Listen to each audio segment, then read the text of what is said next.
আমি ভোট প্রার্থী, এখানে আমি প্রার্থী বিজেপি। আমি আশা করব আপনারা সকলে বিজেপি কে ভোট দিয়ে জয়যুক্ত করবেন।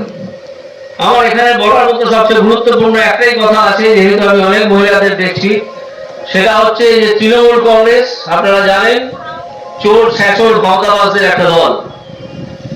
তাদের এখন তারা চাকরি চুরি করেছে, খাদ্য চুরি করেছে, সব চুরি করেছে, সন্দেশখালী করেছে। আপনারা জানেন সন্দেশখালীতে কি পরিমাণ অত্যাচার, মহিলাদের শ্লীলতা হানি, তাদেরকে যা যা করা যায় সব করেছে শাহজাহান বলে একটি লোক। এবং মমতা ব্যানার্জি সেই শাহজাহানকে এখনো পর্যন্ত সমর্থন করছেন। আপনারা জানেন তো সন্দেশখালীর ঘটনা, আপনারা জানেন তো। এইবার তাদের কিছু প্রচার করার নেই, বলার নেই, মানুষের সামনে কিছু বলার মুখ নেই, তাও তারা বলতে আসছে একটা কথা খুব গুরুত্বপূর্ণ জেনে রাখুন। তারা বলছে যে মমতা ব্যানার্জি যদি না যেতে পারে, মমতার দল যদি হেরে যায়, তাহলে লক্ষ্মীর ভান্ডারটা কি বন্ধ হয়ে যাবে। এটা আপনারা জেনে রাখুন, সর্বৈব মিথ্যে কথা, এটা সম্পূর্ণ মিথ্যে কথা। এই ভাওতাবাজিতে আপনারা বিশ্বাস করবেন না। দেওয়া হয় সেটা মমতা ব্যানার্জির বাপের টাকা নয়, সেটা আসে পশ্চিমবঙ্গ সরকারের কোষাগার থেকে। সেই টাকা মমতা ব্যানার্জির ভাইপোর বাপের টাকা নয়, সেটাও আসে পশ্চিমবঙ্গ সরকারের কোষাগার থেকে। পশ্চিমবঙ্গ সরকার থেকে যে টাকা আসে কোষাগার থেকে, এই 1000 টাকা বা 1200 টাকা, সেই টাকাটা আপনারা জেনে রাখবেন অত্যন্ত কম। সারা ভারতবর্ষে যেখানে যেখানে এই স্কিমটা চালু আছে, সরাসরি মানুষের হাতে টাকা পৌঁছে দেওয়ার স্কিম, সেখানে আসামে পায় 3000 টাকা, উত্তরপ্রদেশে এবং রাজস্থানে পায় 3500 টাকা। আমাদের নেতা শুভেন্দু অধিকারী এবং সুকান্ত মজুমদার এর মধ্যে ঘোষণা করেছেন, আমিও সে তারই প্রতিধ্বনি করে বলছি যে আমরা ক্ষমতায় আসবো পশ্চিমবঙ্গে। এই ভোটটা তো পশ্চিমবঙ্গে আসার ভোট নয়, এই ভোটটা হচ্ছে কেন্দ্রীয় সরকারের ভোট। কিন্তু আমাদের ধারণা আমরা এখানে ডিসেম্বর মাসের মধ্যে ক্ষমতায় আসবো। যদি তা নাও আসি তাহলে 2026-এ তো আসবোই। কে আটকাবে? তৃণমূল তো উধাও হয়ে যাবে। আমরা এলে এইখানে চালু করব অন্নপূর্ণার ভান্ডার। সেখান থেকে প্রতিটা মহিলা যারা এই টাকা পান, যারা ভবিষ্যতে পাবেন, তাদের জন্য 3000 টাকা ন্যূনতম দেওয়া হবে।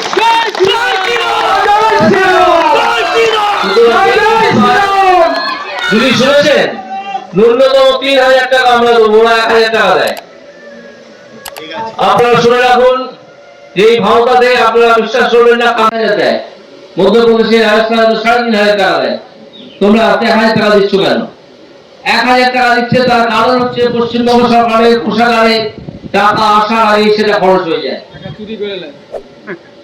টাকা খরচ হয়ে যায়। আর এই যে টাকা কোষাগারে আসে, সেটা আপনার টাকা, আমার টাকা। এটা সংক্ষেপে আপনাকে বোঝাই। সেটা হচ্ছে, ধরুন আপনি এক প্যাকেট গুঁড়ো সাবান দোকানে কিনতে গেলেন, জামা কাপড় কাচার প্রয়োজন আছে, এবং সেটা কিনতে গিয়ে আপনাকে দাম দিতে হলো 40 টাকা। আপনি দিয়ে চলে এলেন। এই 40 টাকার মধ্যে 8 টাকা হচ্ছে ট্যাক্স। আপনি জানতে পারলেন না, আপনার জানার দরকার নেই, কারণ এই ট্যাক্স দিতেই হবে। এই ট্যাক্সের টাকার 4 টাকা দিল পশ্চিমবঙ্গ সরকার। গুঁড়ো সাবানটা কিন্তু কিনেছেন আপনি, 4 টাকা দিল পশ্চিমবঙ্গ সরকার, 4 টাকা চলে গেল কেন্দ্রীয় সরকারে। কেন্দ্রীয় সরকার সংবিধানের নিয়ম অনুযায়ী আবার 2 টাকা পশ্চিমবঙ্গ সরকারকে ফেরত দিয়ে দিল। তাহলে পশ্চিমবঙ্গ সরকার আপনার দেওয়া 8 টাকা ট্যাক্স থেকে কত টাকা পেল? 4 যুক্ত 2 6 টাকা। এইরকম ভাবে প্রতিদিন যে কোটি কোটি টাকা জমা পড়ছে, আপনার কারোর টাকা, আমার করের টাকা, সেই করের টাকা থেকে লক্ষ্মীর ভান্ডার দেওয়া হয়। সেই জন্যই বললাম যে এটা মমতা ব্যানার্জির বাপের টাকা নয়।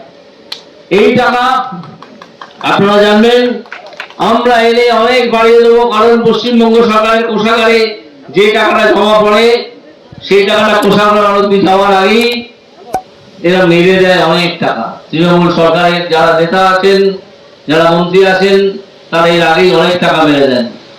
ধরুন নদী থেকে পাথর তুলছে, বালি তুলছে, তার জন্য পশ্চিমবঙ্গ সরকারকে যে টাকা দেওয়ার প্রয়োজন, 1 টাকাও দেয় না।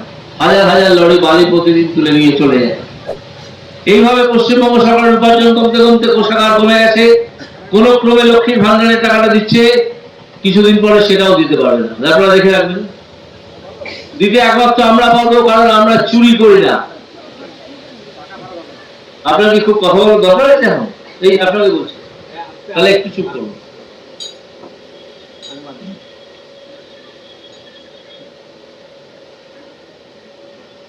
বিজেপি একটা শৃঙ্খলাবদ্ধ দল। বিজেপির কেউ এই টাকা চুরি করবে না, চুরি করতে পারবেও না। কারণ বিজেপি একটা শৃঙ্খলাবদ্ধ দল হিসেবে প্রতিটা বিষয়ে তাদের নেতারা নজর রাখে এবং কর্মীরা অত্যন্ত সৎ। যদি কেউ অসৎ থাকে এবং অসততা করেন, তাকে বাইরে বার করে দিতে বেশি সময় লাগে না, এটা জেনে রাখুন। চাকরির ব্যাপারে তো বোঝা যায়, আপনার চাকরি চুরি হয়ে গেছে। এই তৃণমূল সরকারি চাকরি চুরি করেছে। এই যে 26,000 শিক্ষকের চাকরি চলে গেছে, তার কারণ হচ্ছে তৃণমূল সরকারকে যখন বলা হয়েছিল যে তোমরা জানো যে কারা কারা ভুয়ো চাকরি করছে, ভুয়ো নাম্বার পেয়ে 12 পেয়েছে, চাকরি করার কথা নয়, 72-এর চাকরি পাওয়ার কথা, তাকে চাকরিটা বেছে দিয়েছো 8 লাখ 10 লাখ টাকা নিয়ে। সেই তালিকা তৃণমূল বা তার নেতারা দিতে পারেনি, দেয়নি। আজকে বলছে সুপ্রিম কোর্টে নাকি জমা দেবে। আজকে সুপ্রিম কোর্টে মামলা আছে, দেয় কিনা দেখি, আমরা অপেক্ষা করবো।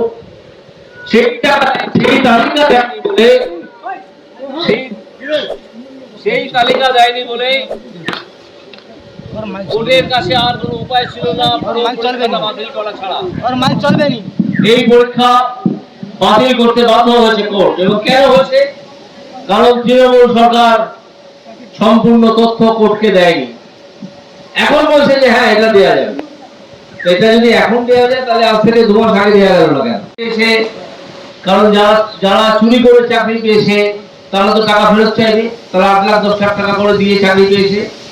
যে দালালদের মাধ্যমে টাকা গেছে, তাদেরকে গাছে বেঁধে পিটিয়ে পেটাবে মানুষ।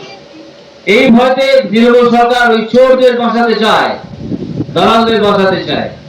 সেই জন্য এই গন্ডগোলটা সৃষ্টি করেছে, যাতে 36,000 মানুষের চাকরি চলে যায়। আমাদের নেতা নরেন্দ্র মোদীজি বলেছেন যে আমরা চেষ্টা করব, আমরা পদক্ষেপ নেব যে যাতে 36,000 চাকরি না যায়। যারা যোগ্য প্রার্থী তাদের পাশে আমরা আছি। যোগ্য প্রার্থীরা ভয় পাবেন না, তাদের পাশে বিজেপি দাঁড়িয়েছে। বিজেপি সেই জন্য একটা আইনজীবীদের নিয়ে আমরা দেখবো কতদূর কি করা যায়। তো আপাতত এইটুকু থাকুক। আমার একটা খুব জরুরি কাজ পড়ে গেছে, তো লোকে দৌড়তে হচ্ছে। ভয় দেখাচ্ছে যে যে যাবে তার নাম কেটে দেওয়া। কে কোথায় যাবে? মানে ধরো তৃণমূলে যাচ্ছে, বিজেপিতে যাচ্ছে, বলে নাম কেটে দেওয়া হবে। কি থেকে নাম কেটে দেওয়া হবে? কি থেকে? টিএমসিতে ধরো আছে, বিজেপি যাচ্ছে, বলে নাম কেটে দেওয়া। তাদেরকে এই করে নামটা কেটে দেওয়া হবে। কোথা থেকে নাম কেটে দেওয়া হবে? এই লক্ষ্মী ভান্ডার থেকে ভয় দেখাচ্ছে। এইসব ভাওতায় বিশ্বাস করবেন না, এইসব ভাওতায় বিশ্বাস করবেন না। আমরা আছি, যদি নাম কেটে দেয় আমাদেরকে নেতাদের জানাবেন, আমরা বুঝে নেবো ব্যাপারটা। সুতরাং আপনারা ভয় পাবেন না।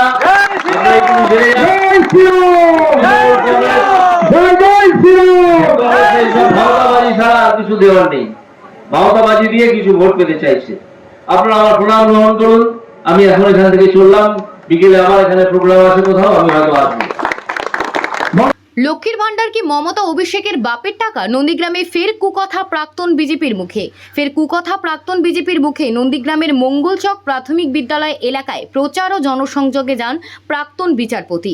সেখান থেকেই মমতা অভিষেক ব্যানার্জিকে আক্রমণ শানালেন অভিজিৎ গাঙ্গুলি। লক্ষ্মীর ভান্ডার কি মমতা অভিষেকের বাপের টাকা নাকি, যে বন্ধ করে দেবে? নন্দীগ্রামে পথসভায় বললেন ক্ষিপ্ত অভিজিৎ গাঙ্গুলি। এই দিন সকালে নন্দীগ্রামে মঙ্গলচকে কর্মী সভা থেকে কার্যত মমতা সরকারকে হুঁশিয়ারি দেন অভিজিৎ।